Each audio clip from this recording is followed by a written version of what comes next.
There are crimes that begin not with blood, but with ink, a whisper on paper that grows into fear, deceit, and death. In this case, a single note set New York trembling, and even Nero Wolfe found himself drawn into a web spun from vanity and revenge. Behind each letter lay a secret, and behind each secret, a hand that thought itself invisible. Before we begin, I'd love to know where in the world you're tuning in from, and what time it is for you right now. Let me know in the comments. Settle in, because this mystery begins now. Mornings at the brownstone run on the same schedule as the tides. Wolfe rises late, feeds his orchids upstairs from 9 to 11, then barricades himself in the dining room with coffee, beer, and Fritz's latest culinary masterpiece. My part in this ballet is usually the dull one, sorting mail, answering calls, and pretending the world outside West 35th Street still spins. That morning, the spin faltered. On Wolfe's desk, that sacred slab of mahogany where only his own hands are permitted to trespass, sat an unmarked envelope. No return address, no postmark, no fingerprints, unless mine counted. It hadn't been there last night. I checked. Fritz swore, with all the wounded dignity of a man accused of blasphemy, that he hadn't touched a thing. Wolfe's orchids were keeping him upstairs, so I stood there staring at the envelope like it might wink at me. I didn't open it. Even curiosity has its limits under this roof. Whatever it was, it didn't belong there. And in Wolfe's world, that was enough to set the wheels of doom turning. I put the envelope back where I'd found it, dead center on his blotter, and waited for the fireworks I knew were coming. If you've never seen Nero Wolfe angry, you've never seen a man redefine gravity. He came down from the plant rooms, eyebrows lowered, lips compressed, and eyes narrowing at the sight of the envelope.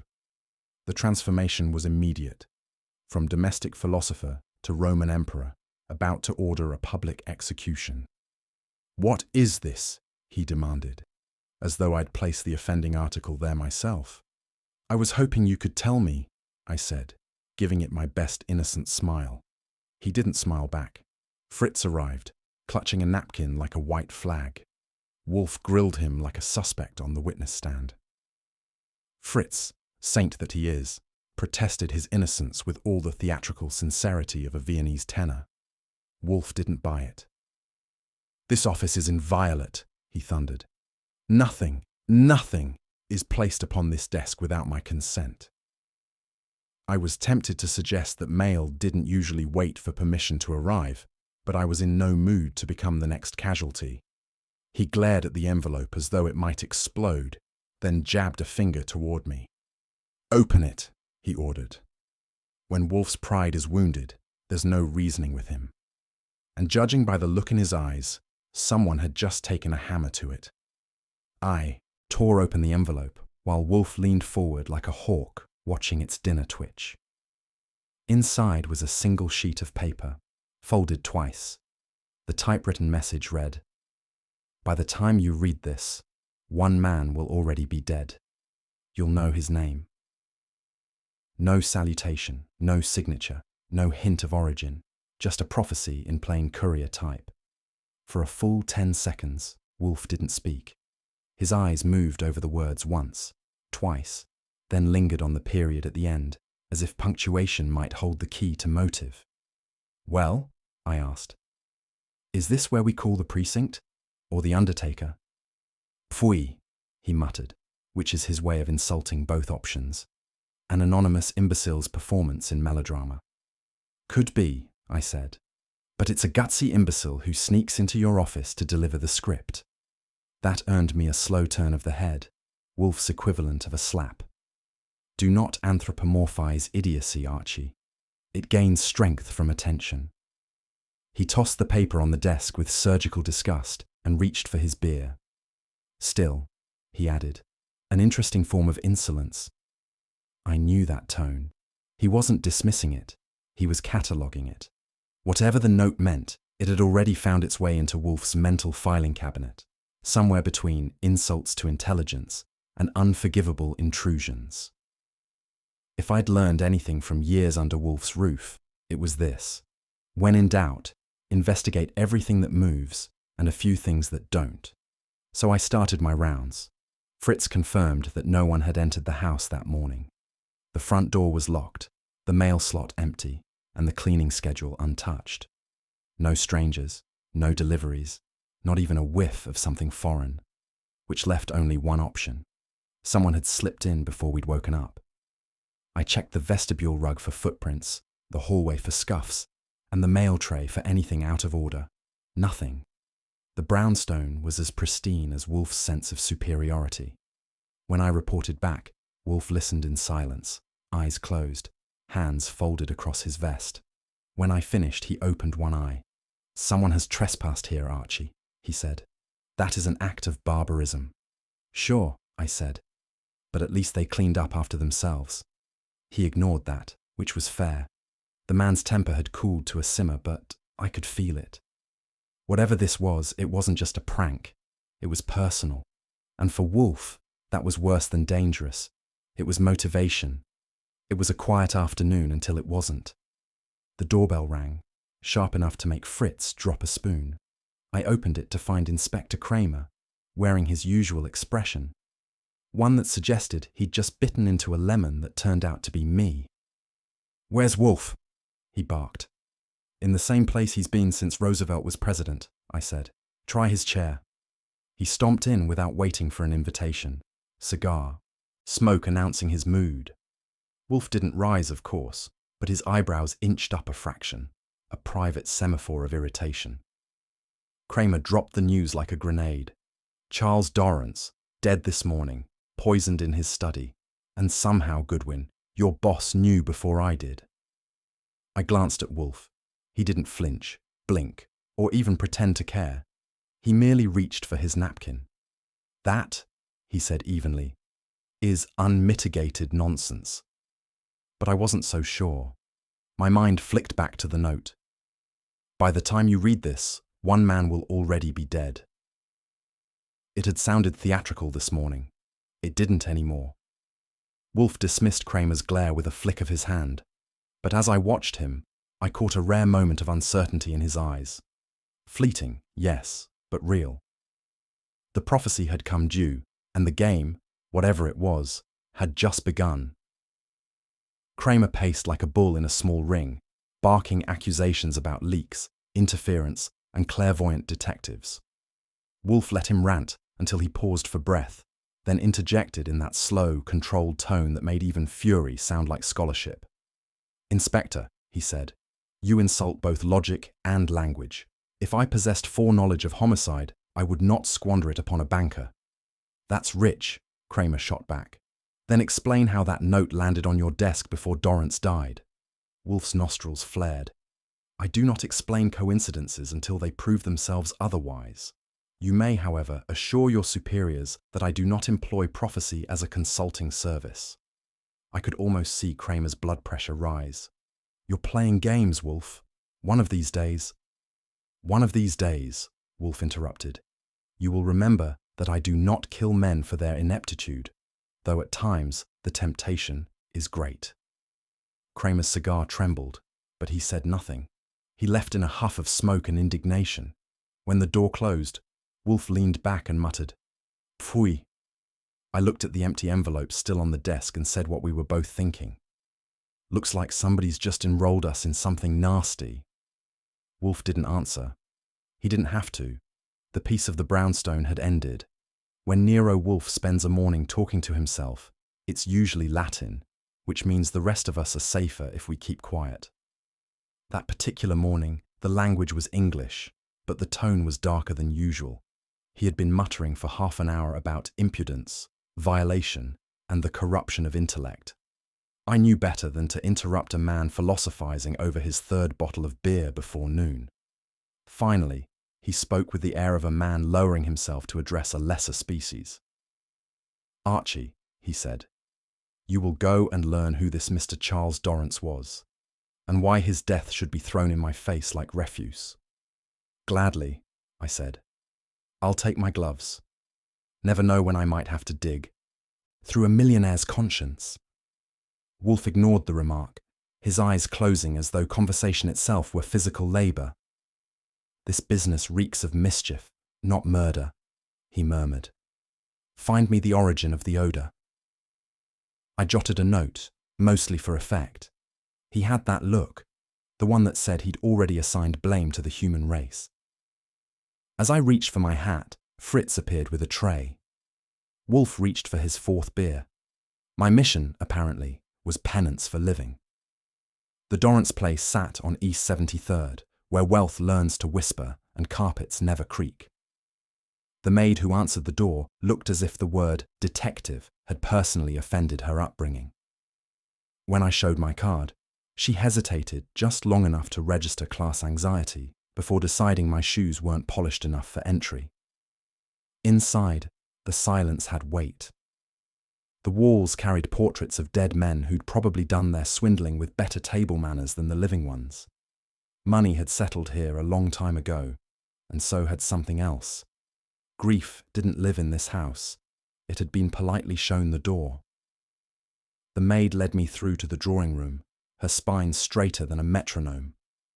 On the mantel stood a photograph of Charles Dorrance himself. Hair immaculate, eyes like polished steel. A man who had probably lived for control and died surprised by its limits. I was still examining his smile when footsteps approached. Expensive heels, light, precise, deliberate. Mrs. Dorrance was about to make her entrance, and I was willing to bet she'd prefer to mourn with her chin high and her emotions behind glass. Mrs. Dorrance was the kind of woman who'd make silk look underdressed. Her mourning clothes were flawless, but her eyes were dry. She extended a hand with the kind of control that could freeze a handshake mid-air. "Mr. Goodwin," she said. "From Nero Wolfe's office, yes. I've heard of him." "That's the general curse," I said. "I'm here about your husband, and something that may have arrived before his death." She motioned for me to sit, then poured tea like it was a legal deposition. "I have no knowledge of any note or contact with Mr. Wolfe. My husband was occupied with business matters, not mysteries." That sounded neat enough to be rehearsed. I told her so. Her smile flickered, but didn't fade. "If my husband had secrets, they were not the romantic kind you imagine, Mr. Goodwin. He lived by figures, not by passions." "That's funny," I said. "Most murders start with figures and end with passions." The cup rattled faintly on its saucer. Just once. Then her composure returned, perfect as porcelain. When she dismissed me, it was with elegance, not hostility. But as the maid showed me out, I looked back once. Mrs. Dorrance was still standing, motionless, staring at nothing. I'd seen grief before. This wasn't it. This was strategy in black silk. Charles Dorrance's partners occupied adjoining offices on Wall Street, which made interviewing them a 2-for-1 bargain. Gerald Melton came first, tall, abrasive, and the sort of man who thinks volume is a substitute for truth. Dorrance was reckless, he declared. Too much sympathy for investors, not enough for his partners. He was hiding something. I know it. I took notes, mostly to keep him talking. Men like Melton can't stand silence. It reminds them of thought. Lionel Kerr was the opposite. Soft voice, soft heart, soft everything. "Charles was good," he said, eyes darting. "He wanted to protect us all. He was afraid, though. I could see it. Afraid of something closing in."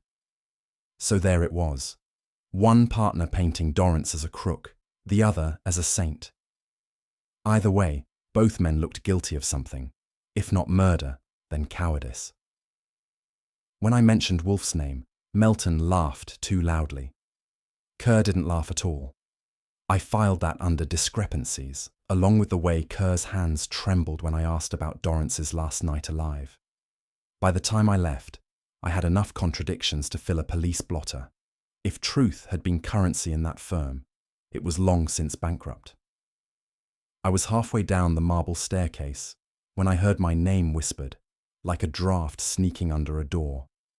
It was the secretary, small, pale, and wound tight enough to hum. She glanced around before speaking. "Mr. Goodwin, I shouldn't say this, But Mr. Dorrance was expecting someone, a visitor from the brownstone. He said it might change everything. Did he say who sent them? She shook her head. Only that it was important. Her hands twisted a handkerchief until it looked strangled. Please, I shouldn't even be talking to you. Then stop, I said gently. But thank you. She fled down the hall like a guilty thought, leaving behind the faint scent of fear and the promise of a lead. Outside, the street looked no different. Taxis, drizzle, impatience. But I'd picked up something new in the air. Someone had known about Wolfe long before that note appeared, and they'd used his name like a key to open Dorrance's last door. When I got back, Wolfe was in his chair, the picture of immovable intellect. I gave him my report. He listened, eyes half closed, fingers steepled under his chin. Archie, he said at last, whoever wrote that first note wished not merely to involve me, but to provoke me, to draw me into the web. That's melodrama, I said. It is insult, he corrected. An insult is the lowest form of intellect. I could tell from his tone that the game had stopped being curiosity. Whoever had started this had made it personal. And that, with Wolfe, is never wise. It was late when I locked up. Wolfe had gone to bed, leaving behind the faint smell of beer and temper. I was halfway up the stairs when I noticed it. Another envelope, slipped neatly under the front door. No stamp, no address. Just waiting. I opened it. You've ignored the first. Don't ignore the second. I looked up the staircase toward Wolfe's room and let out a slow breath. Yeah, I muttered. That's going to go over real well. I pocketed the note, turned out the light, and felt the brownstone tighten its grip around us. I found Wolfe at his desk, leaning back with his eyes half closed, the picture of tranquility, except for the twitch in his jaw. In his hand was another envelope, same cheap stationery, same anonymous type. He read the message aloud, each syllable bitten off like an insult he refused to swallow. If you are what people claim, you'll prevent the next death. I took one look at the line and knew what it meant. Someone had discovered the one guaranteed way to stir the sleeping bear. Wolfe's eyelids opened, and the glare beneath them could have melted ice. His bulk remained motionless, but his mind, that was pacing the floor. Well, I said, if that isn't flattery with brass knuckles. He ignored me, staring at the words as if they dared him to breathe wrong. Audacity, he murmured finally, coupled with presumption, the most effective poison for reason. That was Wolfe's way of saying he was hooked. The note wasn't merely a threat, it was bait, and Wolfe, for all his intellect, had a weakness for challenges dressed in contempt. He placed the paper down, very gently, as if gentleness could hide the fury simmering underneath. The room felt suddenly smaller, and the air heavier. For the next 15 minutes, Wolfe held a debate with himself, out loud, of course, because thinking silently would deprive him of an audience. It is an insult, Archie, he declared. No sane man courts insult for its own sake. You've made a career of it, I said, which earned me a glare sharp enough to carve initials on the wall. He tapped the note with one thick finger. To dignify this with investigation is to concede ground. To ignore it is to appear a coward. Both alternatives offend me. That's a dilemma, I said. Maybe split the difference. Frame it, hang it over your desk, and glare at it during meals. He grunted. Your levity is misplaced. I cannot burn it. I cannot disregard it. Pfui. He reached for his beer, drank deeply, and wiped his lips with deliberate irritation. I knew what was coming.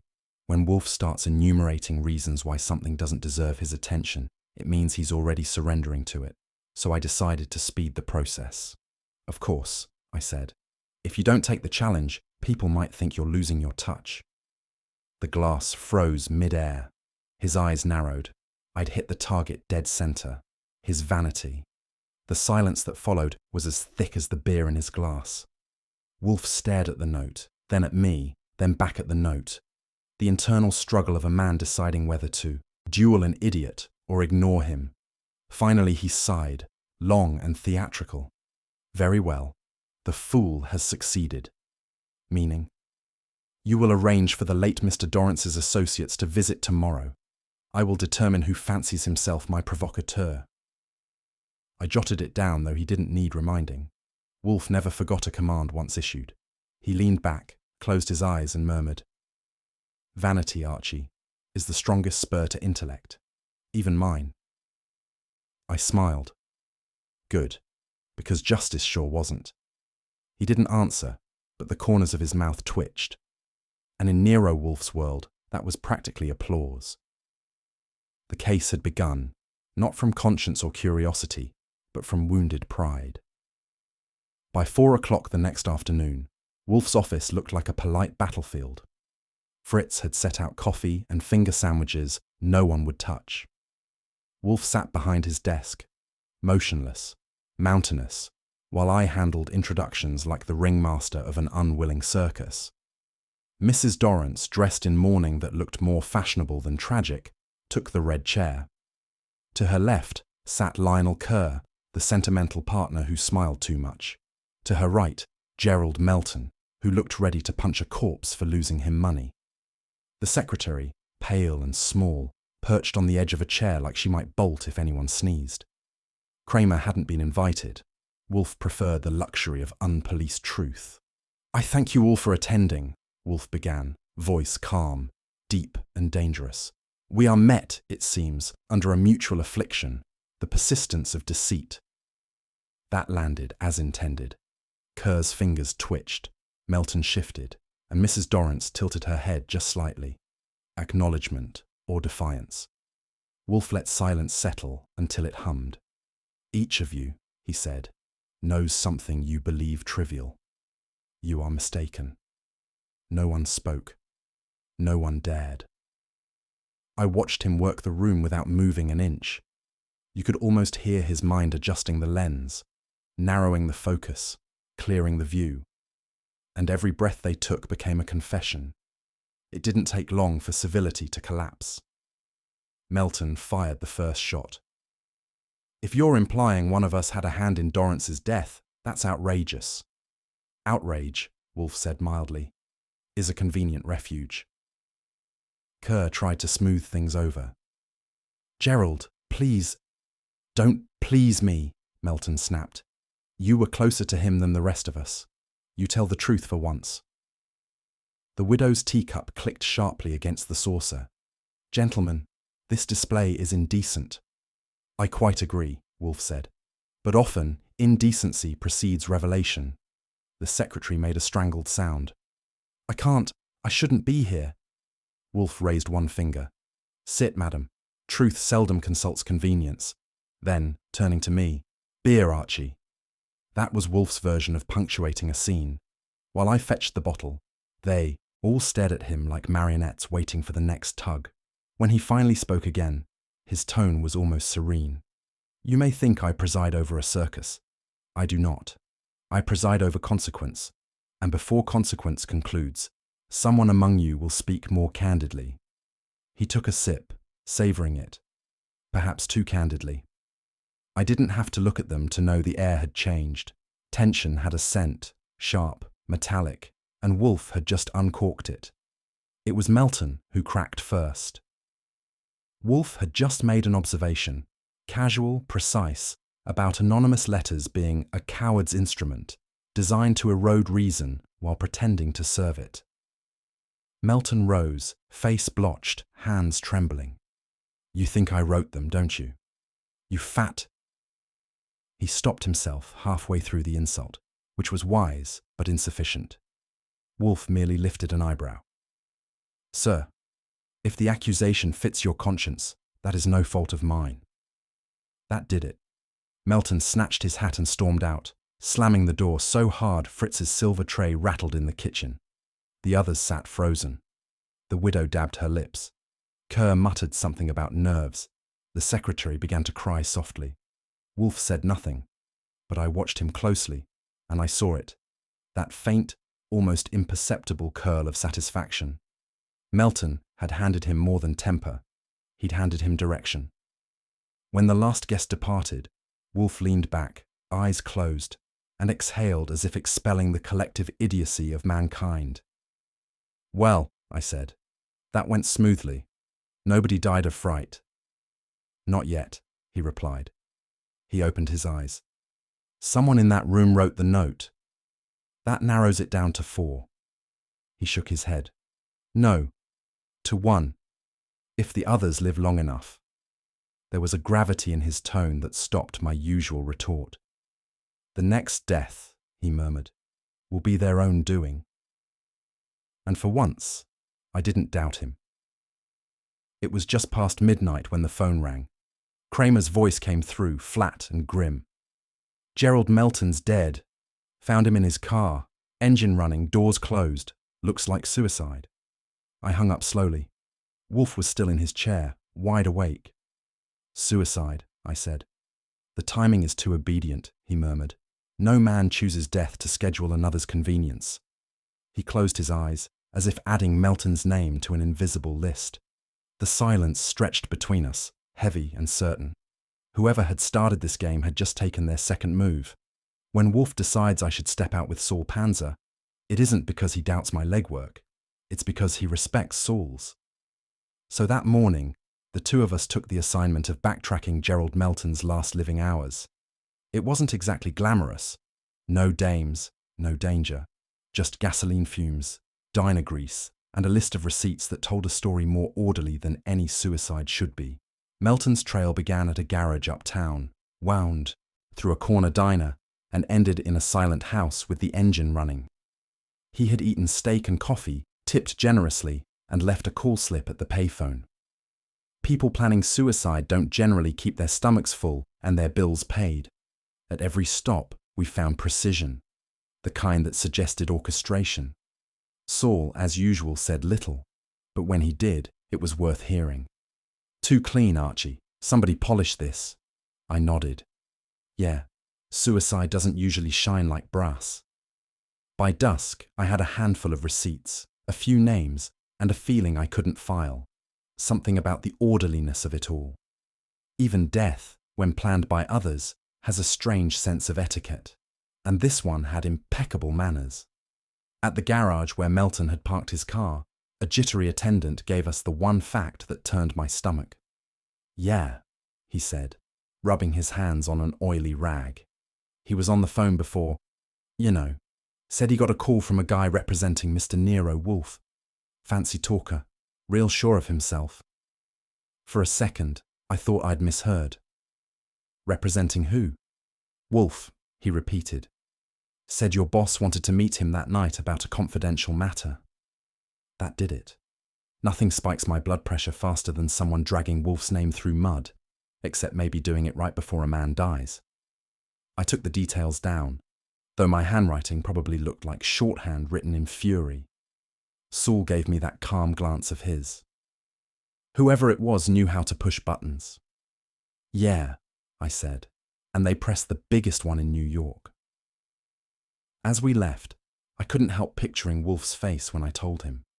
For a man who hated movement, he was going to have an eruption worth watching.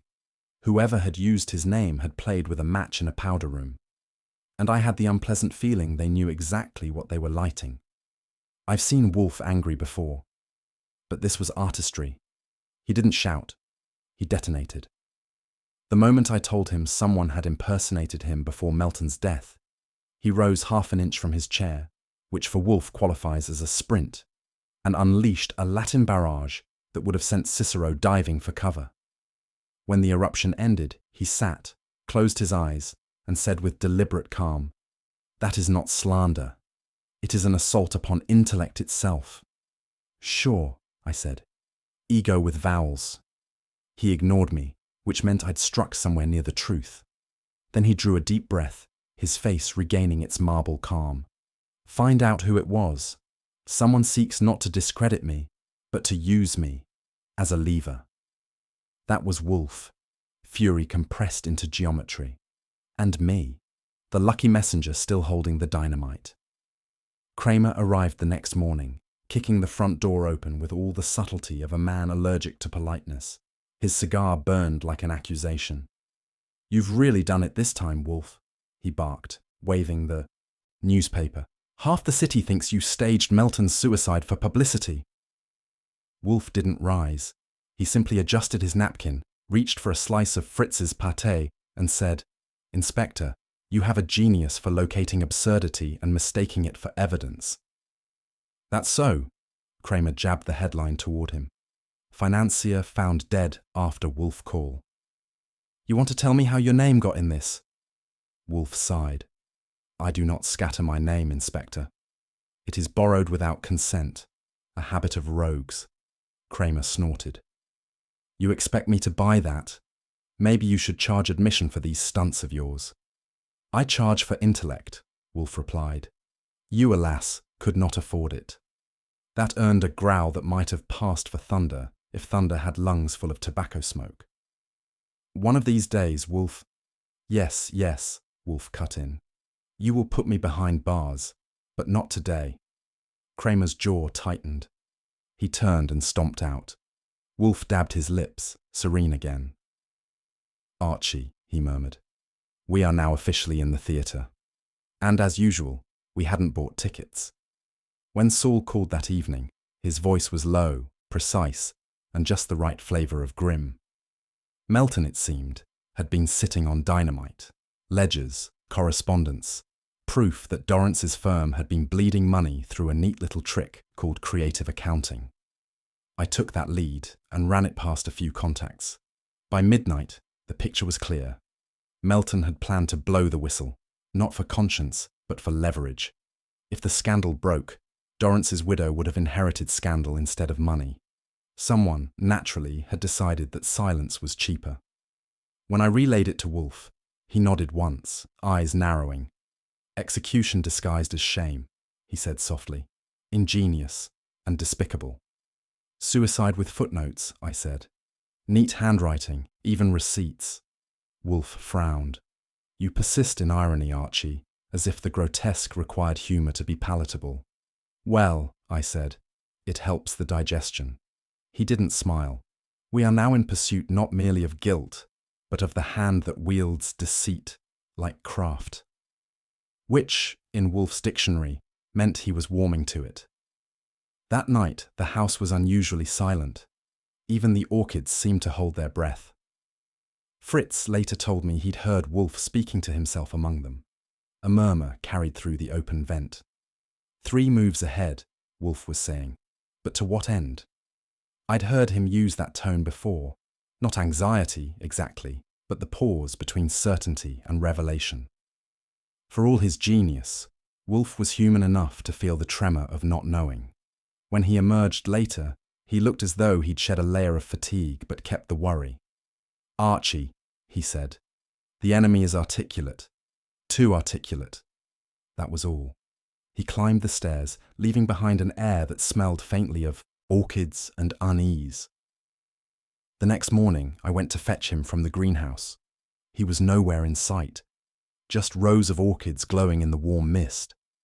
And then I saw it, an envelope lying squarely on his work table. Same paper, same type. I opened it. "You're not the hunter, Mr. Wolfe. You're the bait." For a minute, the world seemed to hum, low and menacing. I folded the note and slipped it into my pocket. Wolfe didn't need to see it yet. Not until he'd had his breakfast, and I'd figured out whether the spider was outside the web or already sitting in it. Saul Panzer is the kind of man who could follow a ghost through a sandstorm and come back with its address. Wolfe had sent him out the previous afternoon to locate Walter Kells, a junior clerk from Dorrance's firm who had vanished right after Melton's suicide. This morning, Saul phoned in, calm as ever, to report success. When Saul tracks a man down, there's no drama, just results. He'd found Kells holed up in a boarding house off 8th Avenue, living on sandwiches and nerves. According to Saul, the man jumped at his own shadow and insisted the city had turned into an open graveyard. I passed the report along to Wolfe, who didn't look up from his chair.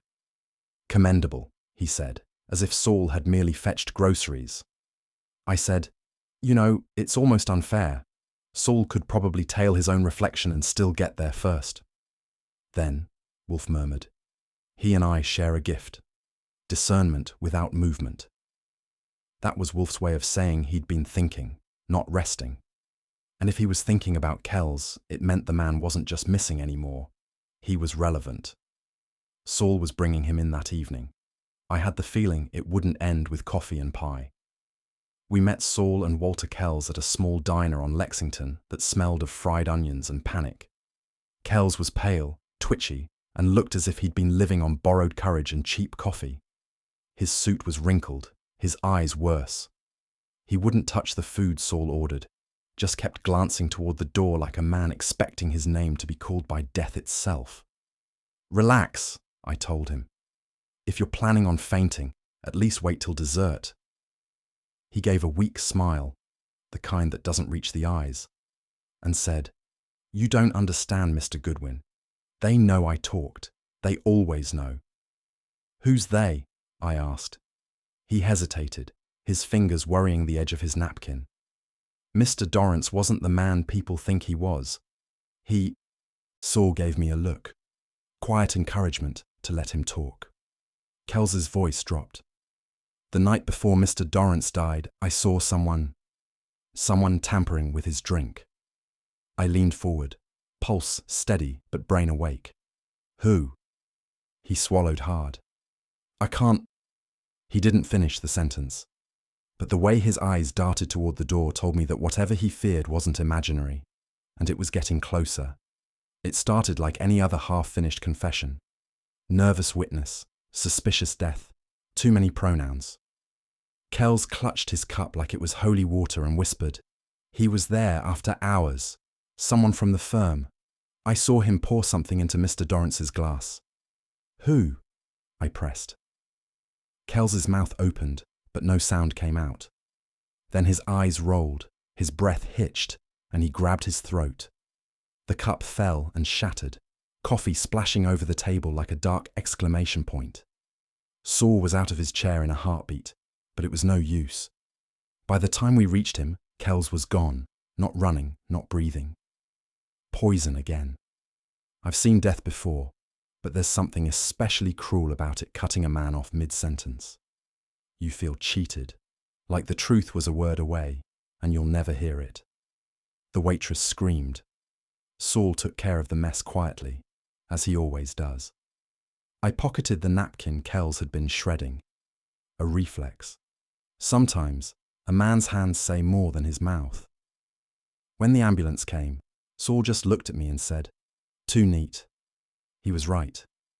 Someone had been watching Kells, waiting for him to talk. And as usual, the talk had come too late. By morning, every newspaper in New York had Wolfe's name somewhere above the fold.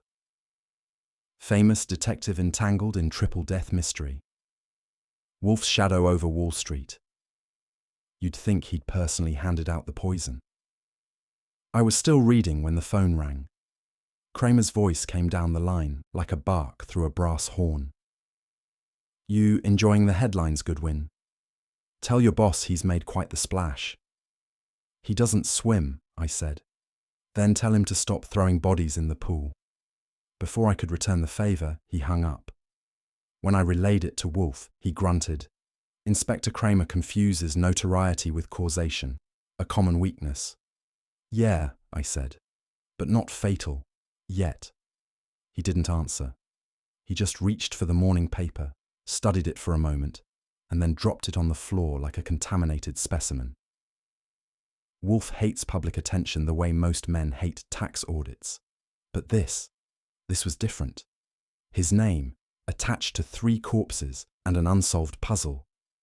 It wasn't just insult anymore, it was invitation.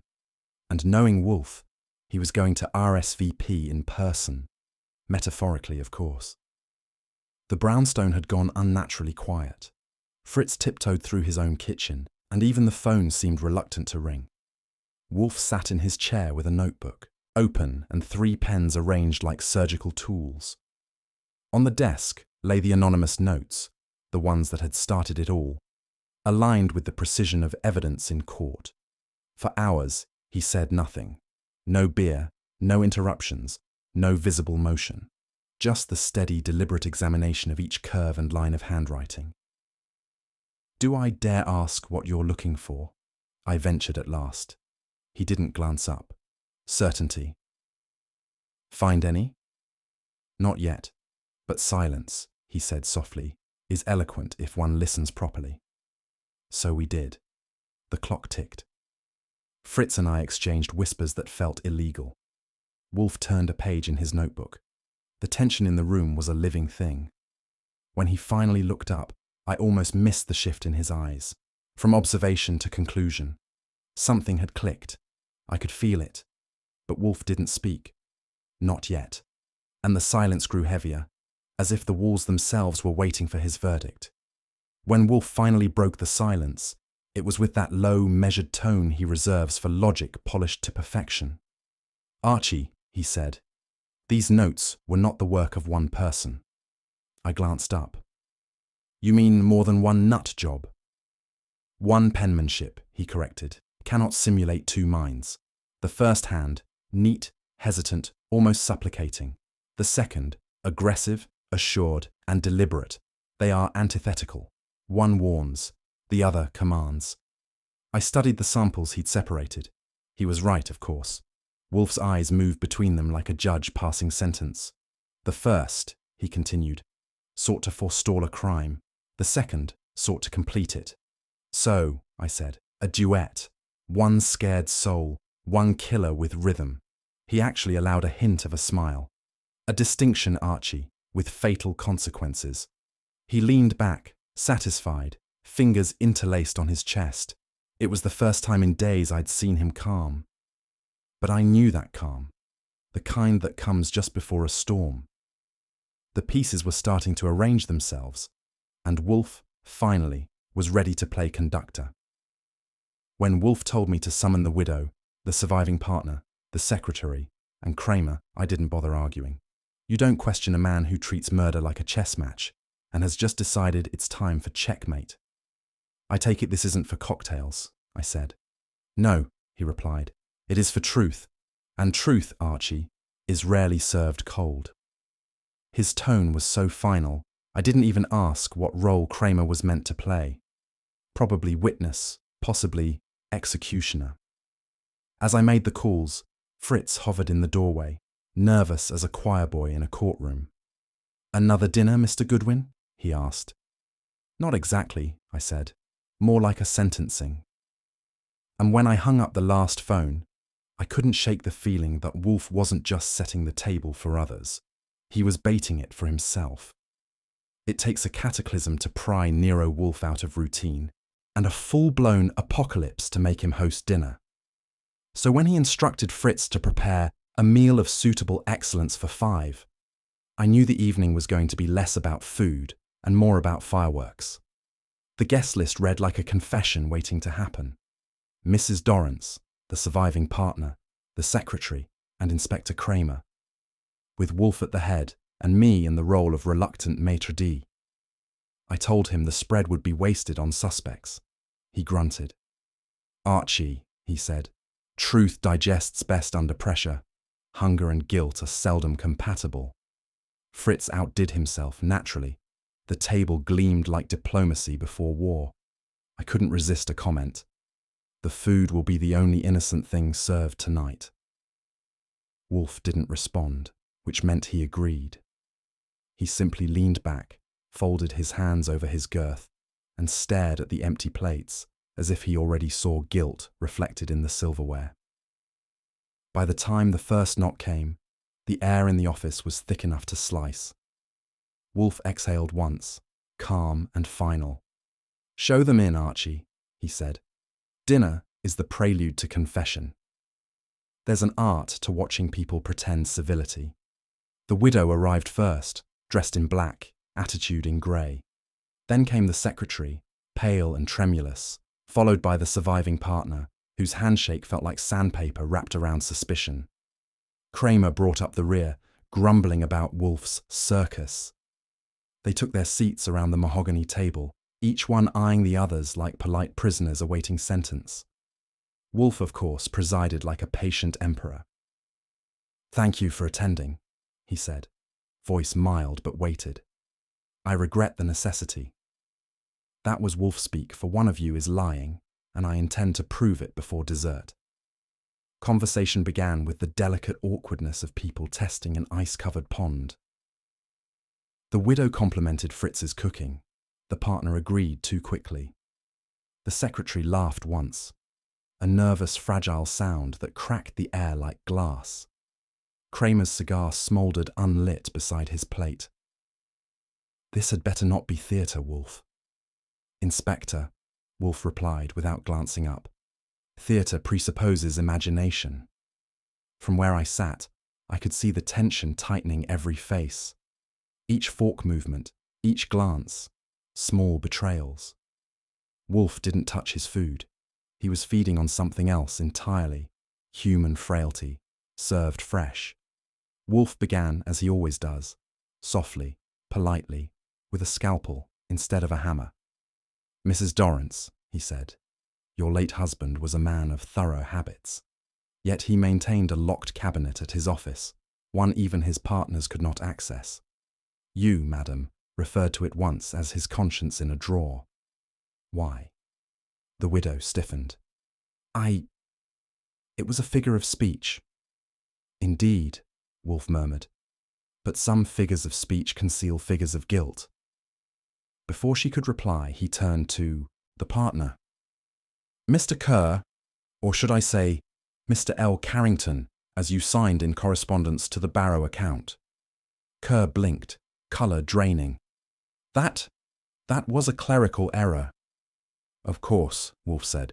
"Fraud so often begins with clerical errors." The secretary shifted in her chair, knuckles whitening.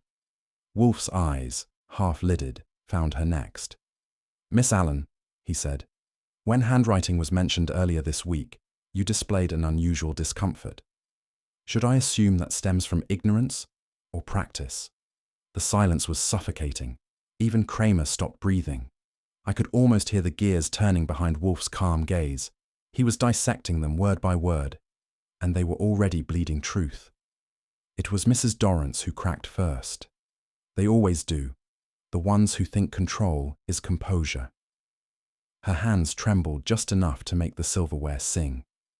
"My husband," she began, voice brittle, "was careful. He kept documents, letters, notes, insurance against those he did business with." "Insurance," Wolfe repeated softly, "is often indistinguishable from extortion." Her gaze darted between Wolfe and Kerr. He said it was precaution. He trusted no one, not even me. "And do these letters still exist?" Wolfe asked. She hesitated, just a fraction too long.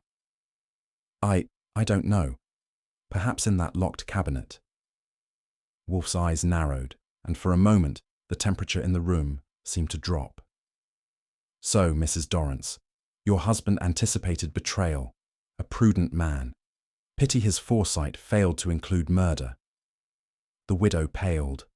Kerr muttered something about slander, and Kramer cleared his throat as if trying to break the spell. But Wolfe wasn't listening. He'd tucked the revelation neatly into that mental ledger of his, where every word had weight. I'd seen that look before. Something had just aligned. A piece fitting snugly into place. And if Wolfe's eyes were any indication, he already knew whose turn was next. Miss Allen tried to hold it together, but Wolfe's silence can peel a person faster than interrogation. She lasted maybe 2 minutes before her composure folded. "Yes," she burst out, "I forged some of the documents, but only because Mr. Melton told me to. He said it was necessary for the merger. I never thought—" She stopped, realizing she'd just placed herself squarely on the chessboard. Kramer leaned forward, savoring it. "That's forgery, Miss Allen. You realize that's a felony." Tears welled. "I was afraid. They all were. Mr. Dorrance said he'd ruin anyone who crossed him." Wolfe interjected quietly. "And yet it was not Mr. Dorrance who ruined you." Her breath hitched. "I didn't poison him. I swear—" "No," Wolfe said, "but you did make his signature available to someone who could." The words fell like stones in water. The secretary broke completely, sobbing into her napkin. Kerr muttered curses under his breath, and Kramer's jaw tightened. The predator scenting blood but waiting for permission to strike. Wolfe didn't give it. He simply leaned back, eyes closed, and let the silence ferment. When he opened them again, the calm was gone. Calculation had taken its place. The storm came from Kerr. His voice was tight, his hands shaking from more than outrage. You sit there accusing us all, but you're not innocent, Wolfe. Dorrance wrote about you. Kramer froze mid-turn. What's that supposed to mean? Kerr pressed on, reckless now. He mentioned your name in his private diary, said he'd contacted you about something important the week before he died. The room stopped breathing. Even the clock seemed to hesitate. Kramer was first to erupt. Where's that diary? Don't tell me you've been hiding evidence, Wolfe. Wolfe didn't flinch. If I had seen such a document, Inspector, it would already rest in your inelegant hands. That's not good enough. It rarely is, Wolfe replied. Nevertheless, it is true. Kerr's words had detonated something, but Wolfe remained the only man unshaken. His eyelids lowered, the faintest trace of satisfaction flickering across his face. Because to Wolfe, the revelation wasn't an accusation. It was confirmation, the final piece he'd been waiting for. And I could tell from the tilt of his head that the meal was over, even if no one had finished eating. The room disintegrated into noise. Kramer rose half out of his chair, jabbing a finger toward Kerr. You're coming with me! The widow shouted something about lies, while the secretary dissolved into tears again. It was, as I later noted, 3 parts hysteria, 1 part logic. Then Wolfe lifted a single hand, not a shout, not a command, just that gesture of absolute authority. Not yet, he said. The tone was so soft it shouldn't have carried, but it did, slicing through the uproar like a thread through cloth. Kramer stopped mid-breath. The others froze. Wolfe's eyes moved from face to face, deliberate and unblinking. There will be time for arrests, Inspector, but not until truth has had its supper. No one spoke after that. Even Kramer knew better than to argue with a man who could silence chaos with a whisper. When the guests were gone, the room felt heavier than when they'd arrived, as though truth itself had sat down and refused to leave. I started clearing glasses, but Wolfe was already deep in thought, his hand resting on the arm of his chair like a judge between verdicts. The author of the first note, he said finally, never meant to kill Dorrance, but the author of the third meant to kill me. I paused. I'll assume you mean that metaphorically. He glanced up. No, Archie. Murder seldom traffics in metaphor. That was Wolfe, turning menace into grammar. I stacked the plates, keeping my tone level. Fine, just let me know which one plans to strike next. I'll set an extra plate. His eyes half closed, unreadable. No need, he murmured. They've already accepted the invitation. And somehow, I knew he wasn't talking about dinner. When Wolfe uses the word arrangement, it usually means I'm about to earn my salary the hard way. That morning, he instructed Saul Panzer and me to compose and deposit upon my desk a document of false consequence. I translated that into English. We were to plant a fake note.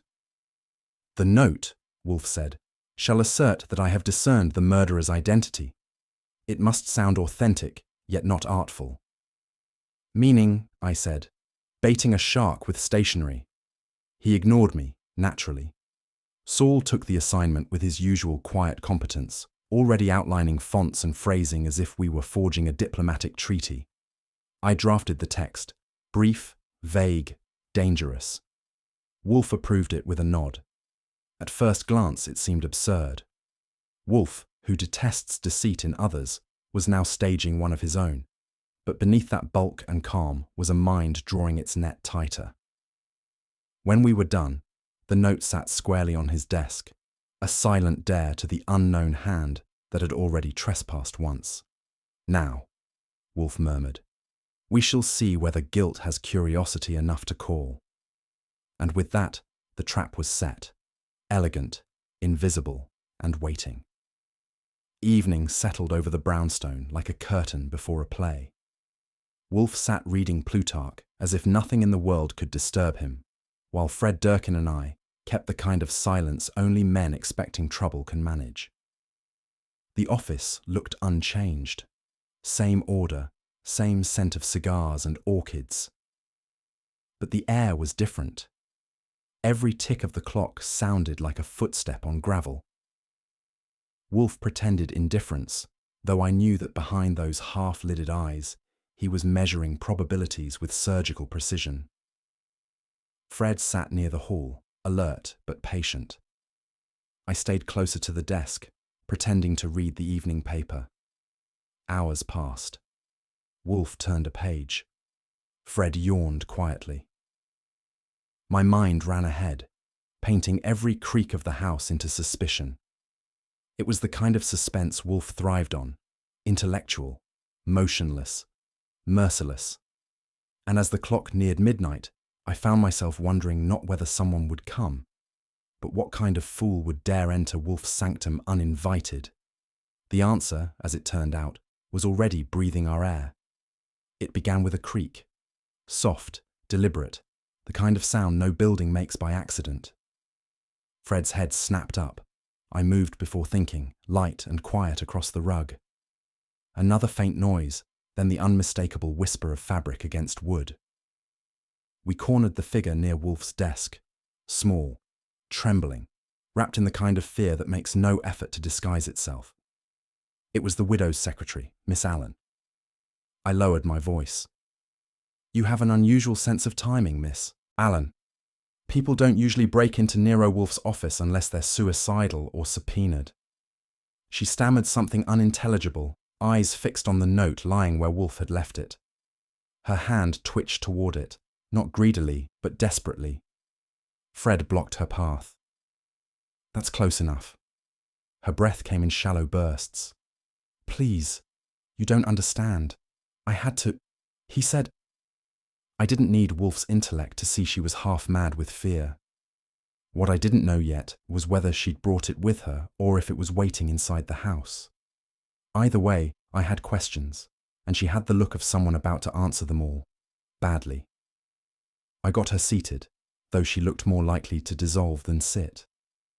"You might as well start at the beginning," I said, "preferably before you faint."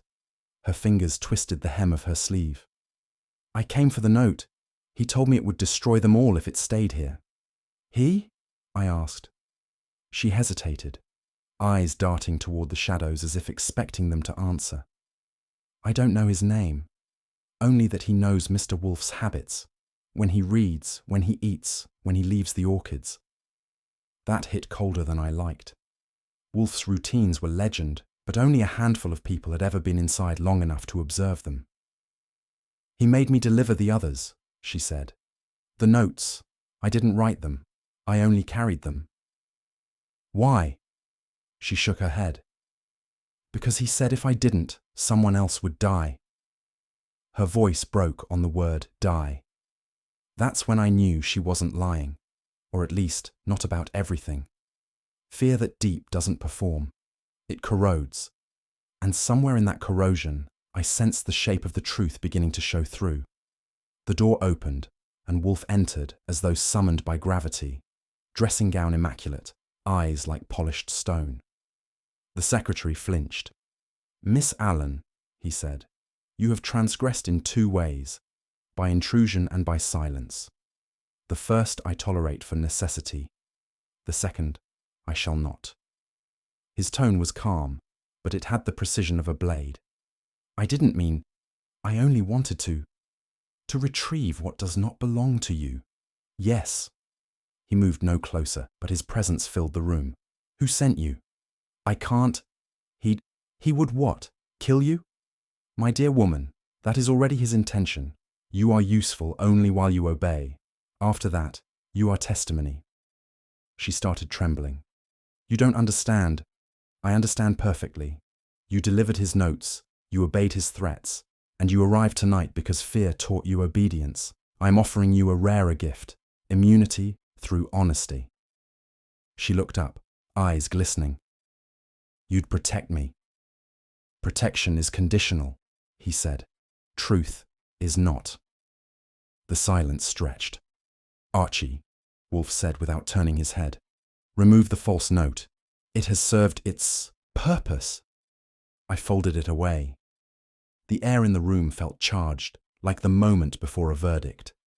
Wolfe leaned back slightly. Now, Miss Allen, tell us what compels murder.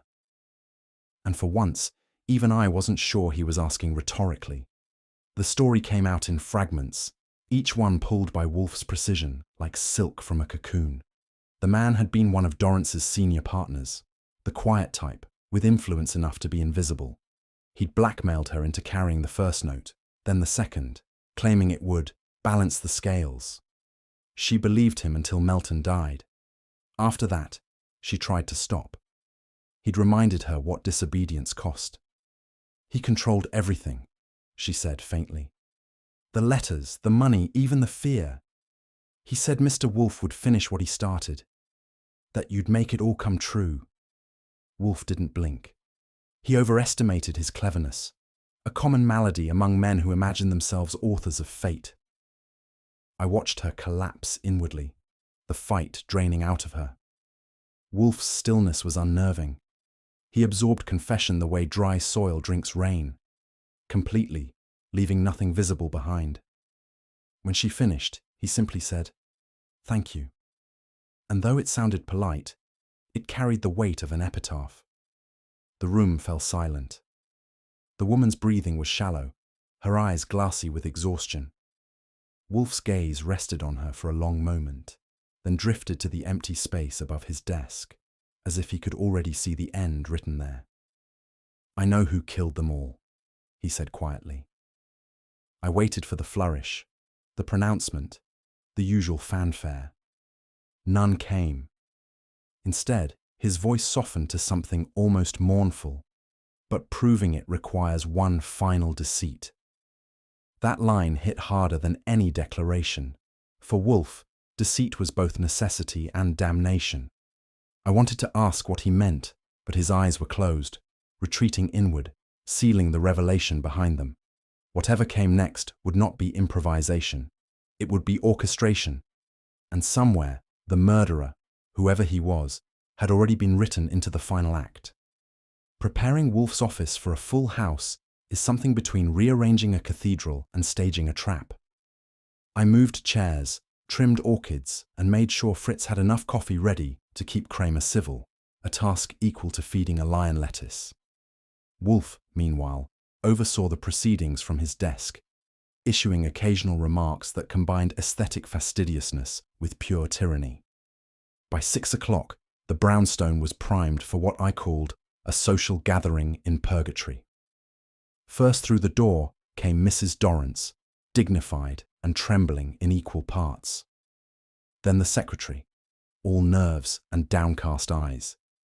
The surviving partner arrived with the defensive air of a man already cross-examined. Kramer brought up the rear, trailing cigar smoke and municipal indignation. When Wolfe gestured for them to sit, it wasn't an invitation, it was a command disguised as courtesy. No one disobeyed. The silence that followed felt dense enough to lean on. Even the orchids seemed to observe the moment.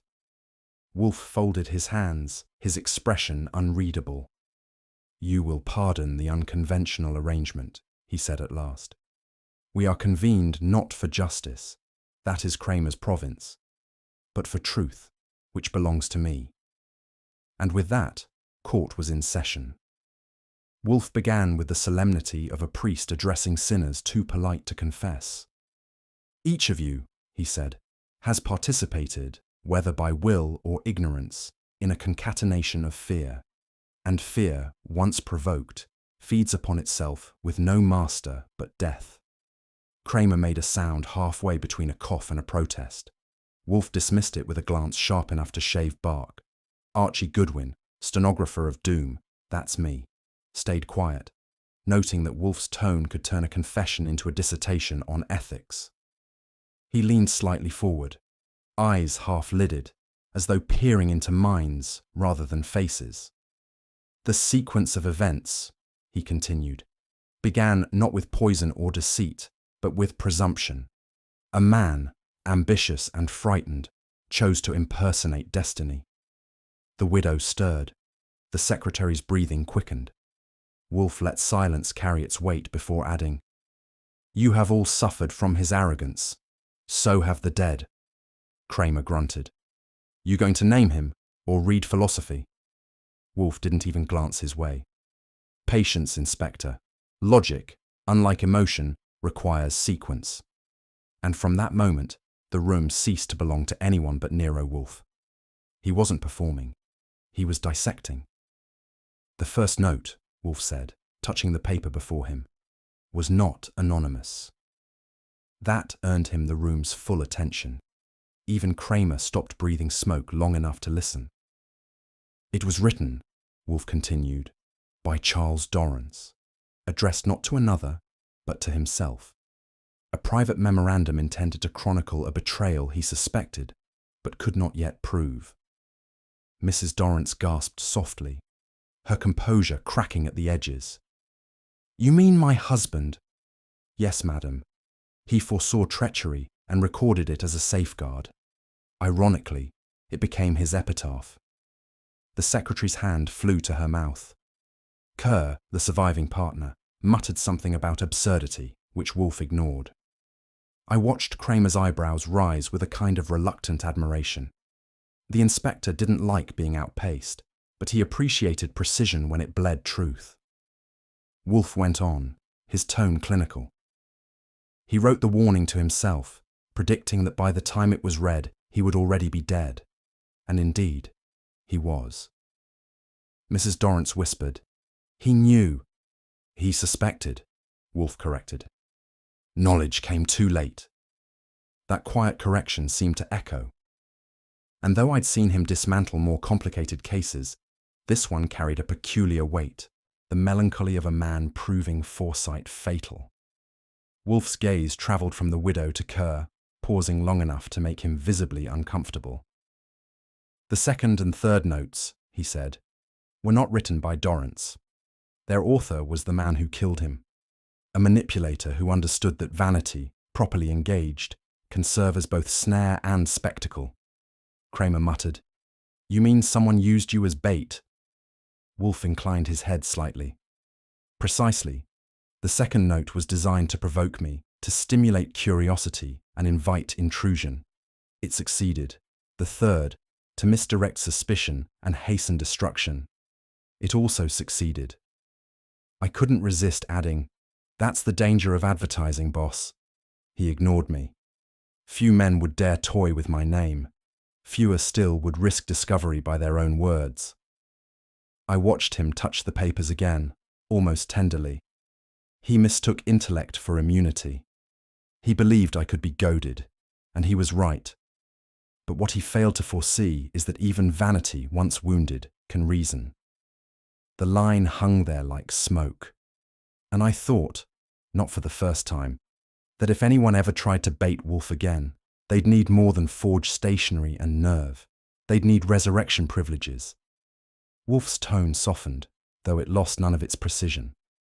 Each death, you see, was not the direct act of murder, but the consequence of reaction. Fear, guilt, and greed, the triumvirate that governs all calamity. He gestured slightly, a rare motion for him. Dorrance died because he mistrusted too late. Melton died because he knew too much and hesitated. Kells died because terror silenced him. Each death was voluntary, though none intended suicide.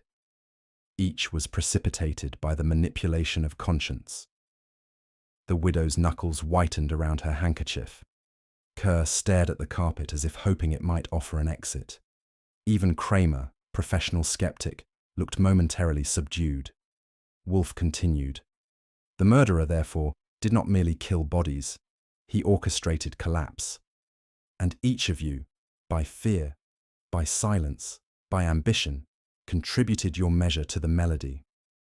I had to admit, he had them. No grandstanding, no threats. Just logic, sharpened until it cut without blood. For a moment, no one spoke. The room was filled not with guilt, but with recognition. The quiet horror of realizing that truth, once spoken, doesn't accuse. It convicts. And Wolfe, satisfied, drew a breath as if preparing for the final incision. Wolfe's eyes turned to Kerr. "There remains," he said, a single phrase, trifling but fatal. Kerr tried to speak. Wolfe's hand stopped him mid-protest. In one of the notes, the writer employed a peculiar expression, "represent Wolfe." A simple error, but revealing. Only one man living has ever used that phrase in my presence. He let that sink in. "Years ago, Mr. Kerr, you engaged my services in a trivial dispute regarding stolen securities. In the course of that business, you sent a letter to an associate stating that you would represent Wolfe in correspondence. I corrected you. You have now repeated that error most recently, and fatally, in the notes that provoked this chain of death." Kerr's complexion went the color of parchment. "That's absurd. Anyone could—" "No," Wolfe said quietly. "No one else would. The diction is yours, the arrogance too. You forged the second and third notes, manipulated your partners, and arranged Dorrance's death as both profit and spectacle." Kramer rose half an inch, growling low. Kerr's denial crumbled under his own voice. "You can't prove." Wolfe closed his eyes briefly. "Proof is the least of your worries. You've already confessed, in ink and in fear." I watched Kerr's shoulders slump, and it struck me that guilt, when it finally shows itself, doesn't roar. It sighs. And in that sigh, you can hear a man's profit meeting his conscience. Kramer moved first. "All right, that's enough." His voice had the gravel of duty in it. "Gerald Kerr, you're under arrest, and if you've got anything left to say it to the DA." Kerr muttered. "It was business, just business." Wolfe's eyes opened. "So is murder, in the wrong hands." That line landed like a stone dropped into a well. No one spoke. Kramer nodded to the two men waiting in the hall, and they took Kerr by the arms. He didn't resist. Resignation had already done the job. As they left, Kramer looked back. For once, there was no sarcasm in his tone. "You're a cold man, Wolfe, but I'll hand it to you. You never miss." Wolfe inclined his head faintly. "Accuracy, Inspector, is the only courtesy logic affords." And with that, the brownstone was quiet again, oppressively, almost peacefully quiet. When the last footsteps faded, Wolfe exhaled a long, deliberate breath. The performance was over. The aftermath began. He leaned back in his chair, hands folded over his stomach, eyes distant. "The hazards of human vanity," he murmured, "are greater than any poison." I started gathering the plates and glasses, wondering, not for the first time, how a man who detests disorder could attract so much of it. He watched me with mild irritation. "Archie, that is unnecessary. Leave it." "Sure," I said. "You make the mess. I'll immortalize it." He didn't smile, but his eyes flickered, which for him counted as amusement. Outside, New York resumed its usual indifference. Inside, Wolfe's mind was already retreating to safer ground: food, orchids, and silence. But I knew the quiet never lasted. With Wolfe, peace was just the intermission between puzzles. I was tidying Wolfe's desk when I noticed it, a slip of paper half hidden under the blotter. Not typed, not anonymous, his handwriting. Never underestimate an invitation to trespass. It wasn't a note left by a criminal. It was Wolfe's own private postscript, his way of acknowledging the week's chaos and his grudging respect for the mind that had tried to challenge him. I slipped it into my pocket. A souvenir, if you will. A reminder that working for Nero Wolfe meant living at the intersection of intellect and insanity.